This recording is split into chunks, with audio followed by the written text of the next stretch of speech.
Hey, it's Kristina. I hope that this video reaches you and you're having an amazing day. I was wondering if I might be able to get your help with something that's really important to me and lift somebody up in prayer that truly, really needs your support right now. I'm a mom. I have 6 children, and 2 of my 6 children did not come from my body. I have a huge heart for adoption, and I love these children like they are my own flesh and blood. I might not be their legally adopted mother, however, I've been mom and who they call mom for the last 3.5 years of their lives, and they live with me full time. And 5 years ago, their mom went through a really rough patch. In fact, she got addicted to meth, and she has been in and out of jail ever since then. She has just had a really hard time. And back prior to this, we have a long history. We've known each other for several years, and I've known the kids since they were babies. But I walked through the whole thing and I saw the whole thing play out. And I had a lot of anger and bitterness and resentment in my heart towards her because I watched what these poor kids went through as a result of her actions and her decisions and her choices. And I used to take it out on her. I used to be very angry towards her, and I used to harbor a lot of bitterness and resentment towards her because I felt like she did these children wrong. And me being an adopted child, I know what that feels like, to feel like your birth parent has abandoned and rejected you. And I had like all my own agenda, like my own emotions and everything kind of overtook and gave me this reason to be angry at her. 3 years ago, we had a custody battle going on in court, and I remember calling her the morning of, knowing she wasn't going to show up to court, and telling her, look, I know you love your kids. And I know that you've made some really bad decisions, and I know that you've messed up, and you don't need anybody else to tell you that because you're walking through it right now. You're living your own consequences, and you're seeing what your choices have done to you. And I get that, and I'm not going to be the one that's going to sit here and tell you, look, you did wrong, and you've done so bad, and you're a bad person, and you're on meth, and you're doing all of this. I just want you to know that I've got their backs, and I've got your back, and I'm going to make sure that these kids are protected and loved and fed and clothed and have shelter, regardless of what you choose to do. And whenever you are ready to get your act together, like, we're here for you.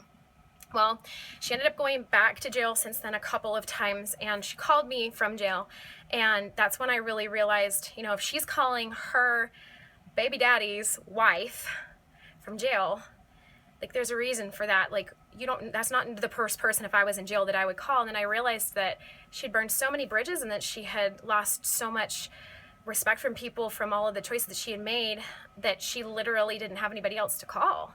So I decided at that point that I could have chosen to be bitter and to be mean about it, and to be like, these are my kids now, and you can't have anything to do with them, and look at the choices that you made. And I easily could have gone to court and adopted them as their stepmother. I could have easily taken her rights away because of the choices that she was making, and she had abandoned them and hadn't been around them for 5 years.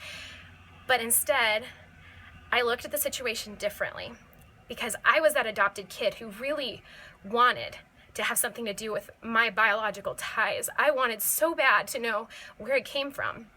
And if I chose to go that route and to not allow her to be in these kids' lives because of the choices that she was making, and honestly, she really didn't need to be in their lives at that point.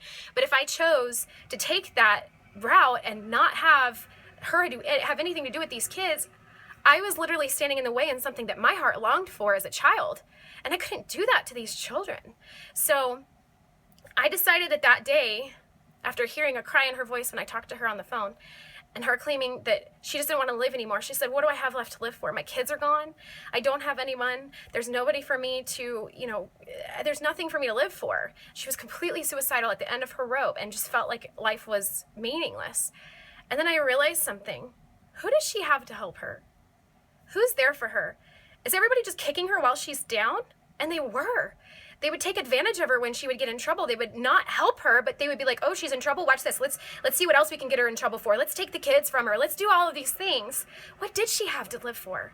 So instead of taking that route of ganging up against this woman, who I honestly knew nothing about, I learned later what her story was. And when I heard her story, and I'll let her tell it to you eventually when she's ready, that she's been through so much. She's never had anybody that's been there for her, ever. And I know that I was put in her life for a reason. And I was put in her life to help her when she's down. And I was put in her life, regardless of how, I was put in her life to be able to lift her up when she was on the ground and everybody else was kicking her and saying, oh, you're a bad mom, and oh, you're a bad person, and you're nothing but a meth addict, and you're a thief, and you're all of these terrible names and labels that they gave her. And she has that in her head as a belief system. But I made a decision to change that in this summer. When she got out of jail, I helped her get into, it's called the Foundation House. It was a drug rehab program, and to actually start her life over. And I planted a seed of hope. I said, if you can get your life together and you can do this, you need to come and be a part of this family because these kids need you. And you know what the hardest thing for me was is I watched my parents fight, letting me have something to do with my birth mom. And I understand that feeling. And I never thought that I would understand that feeling, but I do understand that feeling because here I am, inviting this woman back into the kid's life. And of course I don't want her to hurt them, and of course I don't want her to make promises to them that she can't keep, but they still need those answers, and they still need that extra love. And there's never enough people in your life that can love you, and she does love her kids. Don't ever say somebody doesn't love their children, because the decisions that they make, they have their own demons and they have their own junk that they've been through, and sometimes they really believe that they're not worth it and that they can't ever come back and that they can't ever forgive themselves for the things that they've done to their kids. So I made a decision to help her get into a rehab, and then I planted the seed of hope and restoration and unity. And on November the 30th, she graduated a rehab program, and we moved her here to Texas. And she's been living 5 minutes away from us in a sober living home right down the street. She's been regularly being with the kids and loving on them and just being the mom that I know that she was destined to be. And if I was insecure about the way that I mother them and how I've been there for them for the last 3 years, I'd probably be really scared that she would be trying to move in and take my life, or take my place in their life. But to be honest with you, this woman has been nothing but honorable and respectful of my relationship with those kids. If those kids want candy or something, she says, you have to go ask your mommy. Do you realize how humbling that is? Like, she had to be so humble to say that to her child, look her kid in the eyes and say, you have to go ask your mom, and point to me, because she's respectful and honorable of our relationship. Because there is a possibility of that unity and that restoration. And you don't have to be threatened by somebody else that might hold a similar title to your children in your life. You can make the decision to let as many people love them as wants to love them. And that's a decision that I'm choosing to make. I know that I have my own place in their life, and I know that they will always know that I'm there, and they will always know that I've done everything and made sacrifices for them and to provide for them and to be there for them. And I've made decisions that will better their life.